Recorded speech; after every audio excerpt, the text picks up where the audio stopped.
So, Dr. Pearson, I mean, we know that under this, when apparently Goodwin was acting in self-defense himself, he broke the defendant's arm. So it's not surprising to hear this kind of testimony. The defense hasn't been able to put so clear cut that this attack happened before or after the shooting, right? I mean, that's what we're trying to determine. Was it they were the aggressors and the defendant was defending himself, or vice versa? So you're kind of left the jury to make a decision on their own. What do you make of what we're hearing?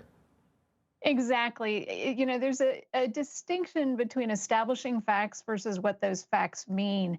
And the defense is spending an inordinate amount of time putting witness after witness on the stand to establish the same facts. At this point, I would be arguing that it's cumulative. You know, we know that Lauren Kennerak's lawyer was on the phone with her prior to the shooting. We know that prior to that, Mr. Barisone had interrupted a meeting 3 times to access his office to obtain a weapon inside a safe within his office.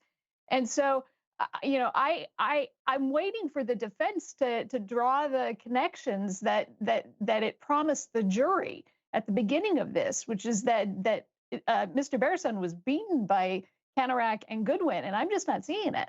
Well, you could say today, so far, the testimony has been more about self-defense. Yesterday, the testimony they elicited from their witnesses was more about insanity, what his mental condition was like at the scene or right after this. So let's take a quick break. When we come back, we'll see where the defense goes next.